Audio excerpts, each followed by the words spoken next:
Y entre los temas del campo todos los días, prácticamente todos los días, es Gustavo, que habla de cómo el sector está sufriendo, los embates de todo tipo, de todo tipo. Y ahora parece que, bueno, hay problemas con el gasoil, hace rato también que Gustavo viene hablando de eso, y transportistas de granos anunciaron un paro nacional y cortes de ruta por la falta del gasoil. La medida de fuerza fue anunciada por el gremio para el próximo lunes 11 de abril, reclaman aumentos y aseguran que la falta de abastecimiento hace imposible trabajar. Para hablar del tema y otros que afectan al sector, estamos en contacto con Federico Ager, periodista especializado en temas agropecuarios. Federico, ¿cómo estás? Jorge Ferraz te saluda. Hola Jorge, ¿cómo andás? Mucho gusto. Buenas tardes, ¿cómo andan? ¿Todo bien? Pero muy bien y gracias por el contacto. Te dejo con Gustavo, que es nuestro especialista. Yo no me meto en esas cuestiones. El que sabe es él. Hola Federico, Es un amigo. Gustavo Sancho ¿Qué haces, Romero. Gustavo? Yo no diría eso, ¿Cómo no, andás? ¿Todo bien? no se comprometa diciendo que es mi amigo, porque la verdad que... Algunos dicen que no tengo amigos, Tanto tengo tiempo. cómplices. La verdad que tanto tiempo. Bueno, nada, ¿Cómo queríamos, andás? cuando organizamos el programa con la productora Noelia, veíamos la necesidad de adelantarnos a lo que, ya que tenemos el fin de semana por medio, a lo que podría Sí. llegar a pasar el lunes bueno, en la Pampa húmeda básicamente, pero Santa Fe, que es el polo Ujú. agroindustrial por excelencia del país, con el paro. ¿Cuáles son las perspectivas?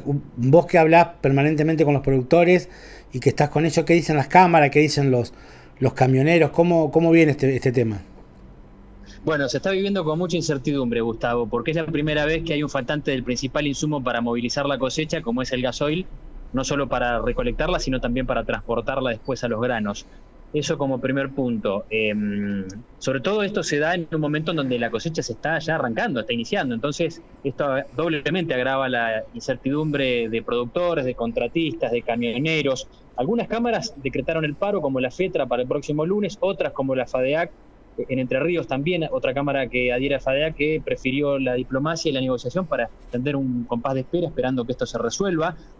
De hecho, ya hay algunas estaciones que están de alguna manera regularizando y aumentando, mejorando los cupos y la provisión, pero en líneas generales en la provincia de Santa Fe está un poquito mejor, pero en la provincia de Córdoba, por ejemplo, está bastante más complicado. Eh, Hay dos panoramas concretos de la ruta 19 hacia arriba, de la ruta 19 hacia abajo, dicen los especialistas y los agrónomos que son las realidades y los tiempos que impone la biología, ¿no? La soja una vez que está, hay que Hay que cosecharla, no, no levantarla, puede claro. a que la gente, los políticos y los funcionarios y las cámaras se pongan de acuerdo. Entonces, esto impone urgencias que son inexorables. Y bueno, en eso estamos, ¿no? Algunas estaciones están con colas de camiones que van de estación en estación, que le cargan de a puchitos. Y los productores han ido haciendo malabares también para poder acopiar en bidones, en carros, algunos, como vimos en medios nacionales, hasta 600 kilómetros han tenido que hacer. Es un tema central, estratégico para la Argentina. Son aproximadamente, Gustavo, casi 3.800 millones de litros que consume el Claro. campo y casi la mitad, 2.100 los consume la cadena granaria y el grueso se concentra ahora, en la etapa de la Sí, yo cosecha. el otro día Los había sacado un número acá en el programa, así a ojo de buen cubero, atendiendo lo que iba a demandar las cosechadoras para la cosecha gruesa, y eran cerca de 1.500 millones de litros de gasoil solamente para levantar la soja y el maíz que no se había levantado.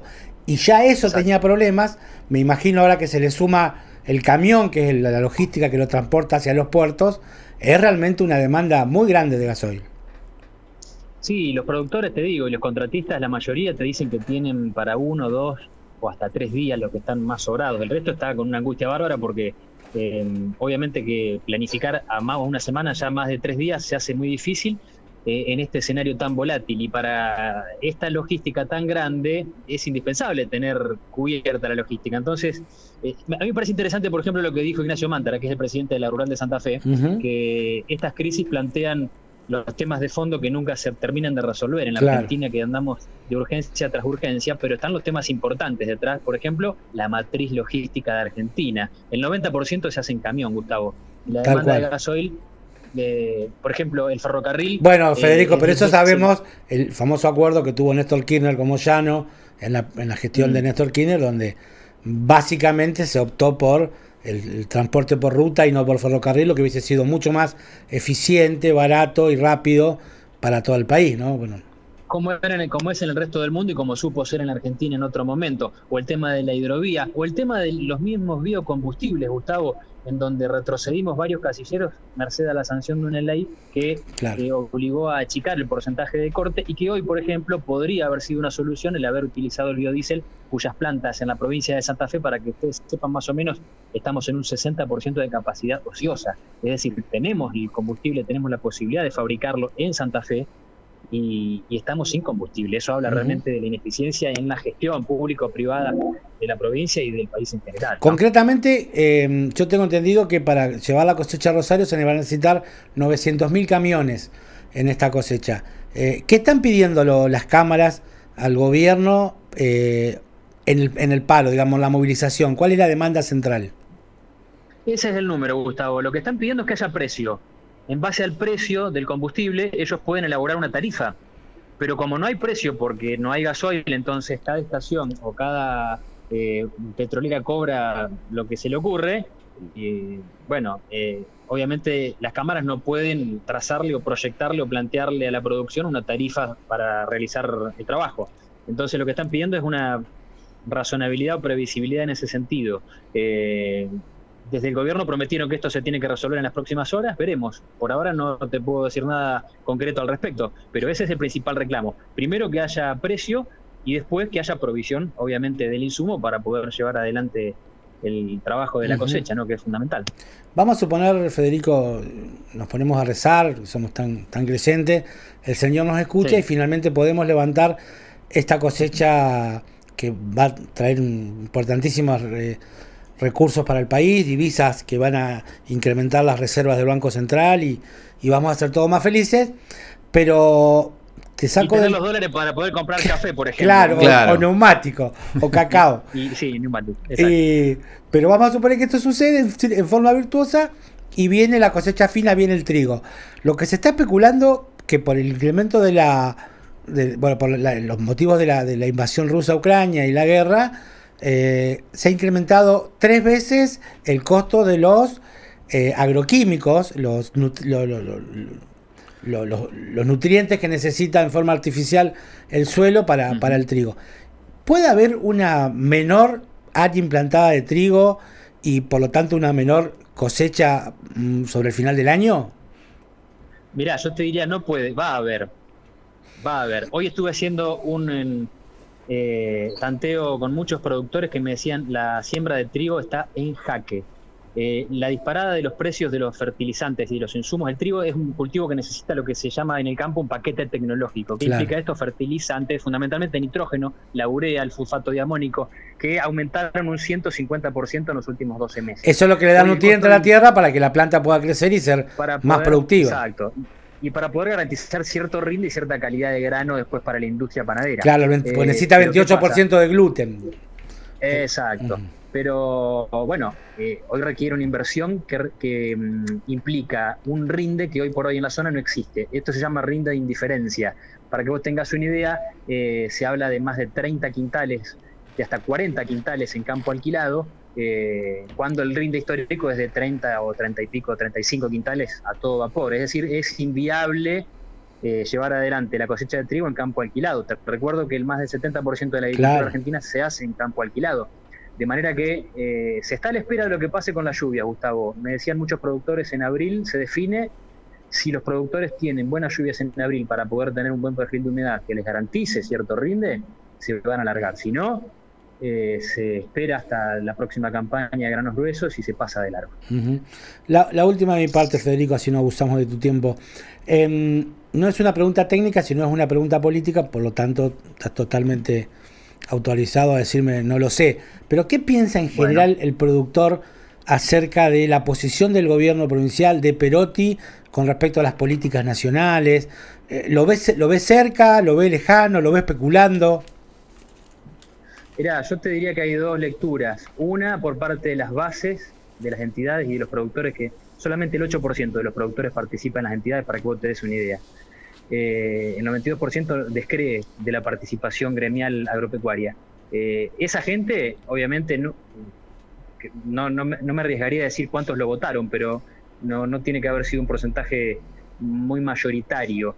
Y de ahí hay pocas expectativas. Y después en cuanto a las entidades provinciales, bueno, sabida es la estrategia de apostar al diálogo, a insistir con los reclamos sectoriales, pero en líneas generales me parece que más allá de la buena relación que hay con Daniel Costamaña, que es el ministro de la producción, que es productor también y que tiene muy buena onda con los productores, me parece que es una gestión que a nivel provincial está adeudándole al campo. El programa Caminos de la Ruralidad es un programa muy interesante, que está empezando a querer saldar una deuda histórica con la logística y con los caminos, pero está recién arrancando. Para este año va a tener un presupuesto mucho más grande a nivel nacional y eso está bueno, pero me parece que está bien, el reclamo histórico del campo es de hace mucho, Gustavo, y me parece que ya es sabido, ¿no? Creo que con una gestión no alcanza, me parece. A ver, pero bueno. Te pregunto otra cosa, a ver si vos la sabés, pues yo lo que tenía entendido de la gestión anterior a Domínguez, del formoseño, recordame el apellido, ya se me ha olvidado. Luis Basterra. De Basterra, era que las grandes internas que tenía el gobierno nacional se trasladaban al Ministerio de Agricultura y que Basterra estaba prácticamente inmovilizado, que no llegaban programas para el campo por la propia dinámica de la inmovilización que reinaba en el ministerio. Y eso los ministerios de producción provincial lo sufrían. Con Domínguez, ¿eso ha cambiado algo? ¿Está más dinámica la asistencia al productor en el interior? Lo que pasa es que en tanto y en cuanto sigan las retenciones, por ejemplo, todos los programas son paliativos. Esto es lo que te dice el sector. Las retenciones son un impuesto distorsivo, unitario, que no se coparticipa a las provincias, que está aniquilando el interior productivo. Entonces, todos los programas de incentivo y de crédito son paliativos contra una situación a todas luces injusta de la producción argentina contra la producción de los países vecinos, por ejemplo. Después, el ministro Domínguez, más allá de que acercó al diálogo con las entidades y con el campo que Basterra no tenía, Basterra fue un ministro que estaba meramente presencial, Domínguez tuvo una actitud más cercana, pero por otro lado trajo los cupos a la exportación de carne y bueno, trajo otras medidas también mucho más regresivas. Entonces, fundamentalmente después del último aumento de retenciones, la palabra de Domínguez quedó totalmente desacreditada. Gustavo, a nivel político, Domínguez creo que es una gestión que ya murió, al menos con el sector, ¿no? Esa es por lo menos, esto es una opinión particular. Sí, claro. Totalmente. Federico, bueno, muy atento, por el contacto con REC, la verdad que clarísimo todos los conceptos, no entendemos demasiado, pero lo dejaste conforme a Gustavo, que no es poca cosa. Bueno, chicos, les mando un gran abrazo. Un abrazo, muchas gracias. Saludos a la redacción y abrazo grande.